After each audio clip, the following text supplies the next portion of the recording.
ദാ ഈ കാണുന്നതാണ് മിസ്സപ്പാവ് എന്ന് പറയുന്നത് കേട്ടോ. അപ്പോൾ ഇന്ന് ഉച്ചയ്ക്ക് ചേട്ടൻ വന്നപ്പോഴത്തേക്ക് എനിക്ക് മിസ്സപ്പാവ് കൊണ്ടുവന്നിട്ടുണ്ടായിരുന്നു കേട്ടോ. അങ്ങനെ ഒരു വീഡിയോ എടുക്കാമെന്ന് തന്നെ കരുതി, അങ്ങനെയാണ് വീഡിയോ എടുത്തത് കേട്ടോ. അപ്പോൾ കവറിൽ 2 പാവ് ഉണ്ടായിരുന്നു കേട്ടോ. പാവ് നിങ്ങൾക്ക് എല്ലാവർക്കും അറിയാം. പിന്നെ സാമ്പാർ ഉണ്ടായിരുന്നു, പിന്നെ മിക്സർ പാവ്. കഴിഞ്ഞ ദിവസം ഞാൻ കാണിച്ചതിൻ്റെ എല്ലാ സാധനങ്ങളും പറിച്ചാനെല്ലാം ഇനി അത് കഴിക്കാൻ തുടങ്ങാം കേട്ടോ. അപ്പോൾ ഞാനൊരു പാത്രത്തിലാക്കി ആയിട്ടിട്ടുണ്ട്. സാമ്പാറിൽ നാരങ്ങ നീരൊക്കെ പിഴിഞ്ഞിട്ട് കലക്കിയിട്ട് നമ്മൾ മിക്സർ പാവ്, അതായത് ഇന്നലെ കാണിച്ച ഐറ്റംസ് എല്ലാം കൂടെ മിക്സ് ചെയ്തിട്ടുള്ളതാണ് കേട്ടോ. അതിൽ ഈ സാമ്പാർ ഒഴിച്ചു കൊടുക്കണം. ഈ സാമ്പാർ നല്ല ടേസ്റ്റാണ് കേട്ടോ. അപ്പോൾ അങ്ങനെ ആ സാമ്പാറിൽ നിന്ന് കുറച്ചൊക്കെ എടുത്ത് കഴിച്ചതിന് ശേഷമാണ് ഞാൻ കഴിച്ചത്.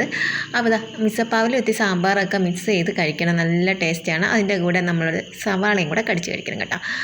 അപ്പോൾ നല്ല ടേസ്റ്റ് ഉണ്ട്. അപ്പം ഞാൻ ഇരുന്ന് കഴിക്കട്ടെ, നിങ്ങൾ കൊതി ഇടാതെ പോയി നിങ്ങൾ ഉണ്ടാക്കി കഴിക്കും പിള്ളേരെ.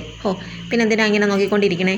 അപ്പം അത്രയേ ഉള്ളൂ. വേറൊരു വീഡിയോ ആയിട്ട് വരാം കേട്ടോ. അപ്പോൾ മിസ്സപ്പാവ് ഇതാണ് കേട്ടോ. ഇവിടെ എല്ലാവരും ഫേവറേറ്റ് ഒരു ഫുഡ് ഐറ്റംസാണ് ഈ മിസ്സപ്പാവിടെ. അപ്പോൾ അത്രയേ ഉള്ളൂ. ബൈ.